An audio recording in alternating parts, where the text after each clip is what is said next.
Hey everybody, Carl here at Pave Chaser, and I know what you're thinking. How long has it been since you've done another Motovan video? The last one I did, I believe I didn't have any of this here.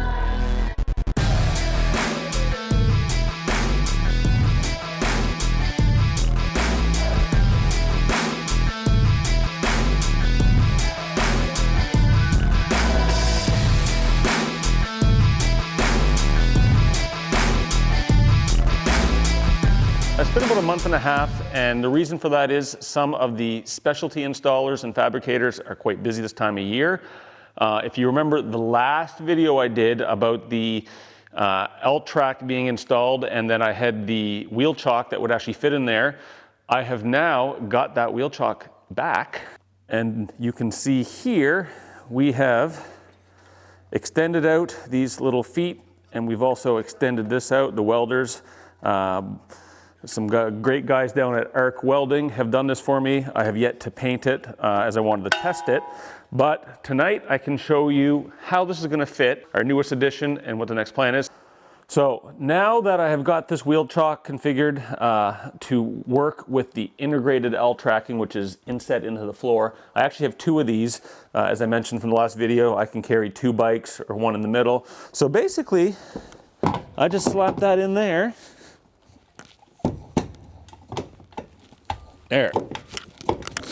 Now that is secure, and so we can actually go ahead and load the bike up. But before that, let me show you the newest addition right behind me. We have seats. So this was something that I really wanted to put in this van because these type of cargo vans typically come with only the front seat or the two front seats, that is. And if you want to carry extra people, whether that be family members or crew or video people or whatever, if we're going to a show and we need multiple people to be there for displayers, it's nice to have extra seating.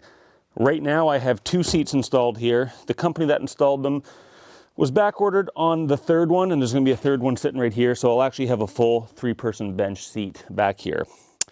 So one of the nice things about these seats are they are CSA approved. This is why I didn't just buy some seats myself and bolt them to the floor. Insurance companies have specific regulations on safety approvals and safety certifications in case of an accident, things like that. These are 100% legit, legal, in Canada, and so they are now with seat belts integrated and all that great stuff. They do fold down, and you can see here, I can fold that down like that, and then if I need more cargo space, I can pull them up like that. Simple as that. The third one here is actually going to fold up this way, so there will be a little bit of an obstacle here, which is fine because we still have plenty of room to travel here. At this point right now, I'm not exactly sure what I'm going to, or how I'm going to build this all out, because I've got a lot of different functions I want this van to be able to do. So it's not a single purpose van. I want to be able to carry multiple motorcycles, multiple people. I want to have living quarters in it. I need to carry merchandise, and I'm trying to build a transformer, really. This is going to be a transformer.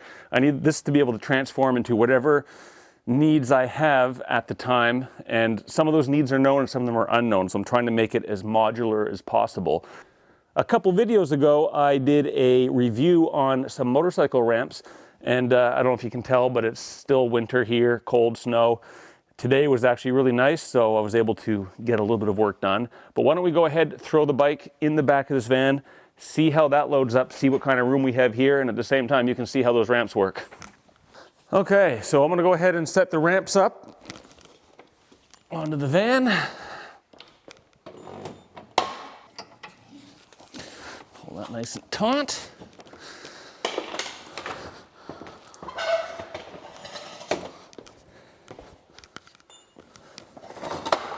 Again, you don't need two, but I like the idea of having double the width. Gives you a little bit more room for error when you're going on and taking it off. So now the fun part. Before I do that, I'm going to put a little ramp here, a little step rather. This Just makes it a little easier as I'm walking the bike up the ramps to step up to the back of that bumper. The way the ground is here, the van's actually at an incline, so the back end is a little higher than normal. And I don't think we're gonna scrape. We will find out.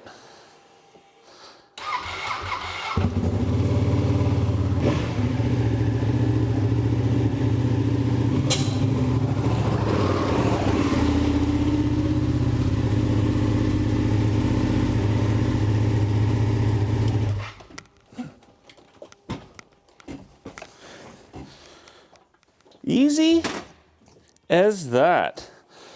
Now, one thing I did forget is my little kickstand plate. I like to have that because I don't want to scratch my nice floor up. This will do. And so what I'm going to do is I'm going to leave the front of this bike is right up against the wheel chock. The bike is a little bit at an angle, you can see that. I'm going to want to straighten it out.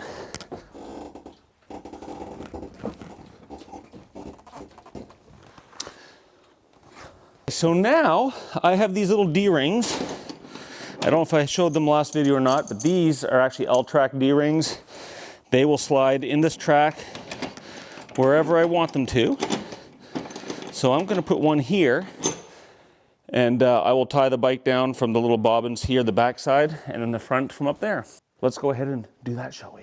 I use these little handle straps to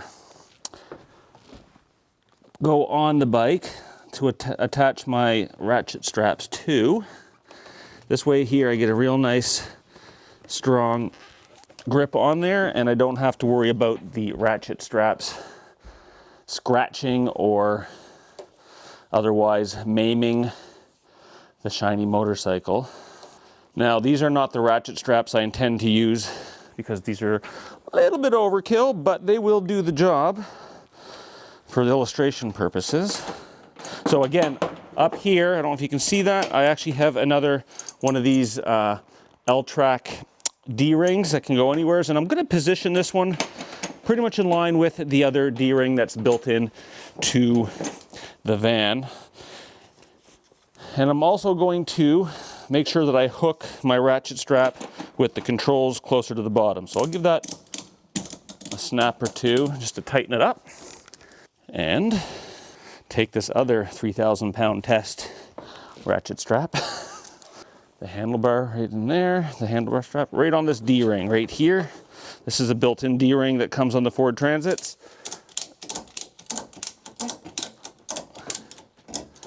There, so I give that, taunt that up enough so that it's pulled the bike straight. There, she's now nice and straight. And so that's how I tie the front end down. And just to be safe, I usually like to make sure there's still a little bit of give on the shocks, because I don't like having the front forks compressed like right tight. I guess it's not good for the seals. On any long journeys, I tend to loosen the tension anyways on them overnight and only have it taut while I'm driving. So now we'll go ahead and we'll do the back of the bike. I like to have the back end of the motorcycle obviously secured so that when we're driving, hitting bumps, it's not flapping around. Sometimes what I'll do is I'll actually put a strap through a ring around the tire a couple times to the other ring. That just holds it from going back and forth. But in this case, I actually want the back of the tire to be pressed down on the floor so that it's not hopping, and I'll let the shock do the work here. So fortunately, every bike's a little bit different. So depending on what kind of bike you're trying to tie down, this may or may not work for you. I know you can sometimes go from the frame. I don't want to scratch the frame up, so I'm going to use the spool that I have installed on this bike for lifts. And again, same story with these ratchet straps. These are going to be shortened a little bit. Actually, I'm going to undo that. And I want that to come from underneath. Tighten that. 1, 2, 3. So just enough to hold it into place. You don't need to push too much pressure on it because this is right on that tire. So that's pushing the tire down on the floor. And in here, I'm gonna do the same thing to this spool. 1, 2, oh. There. But this hook right here on this tie strap, you can see this is an open hook, and I do not like that. What happens is sometimes when you're hitting bumps, and if your shocks are not compressed, there's a little bit of give, which I like. But if you hit a really big one, and that could actually cause this to come unhooked, and no! I want to get the ones with the little clip that actually will have a backing clip on it. That will be an Amazon special. I like to leave my kickstand down, but in this case, I don't have to. That way the bike is sitting this way. It's sitting really good and tight. Once we're done that, we can simply unhook these.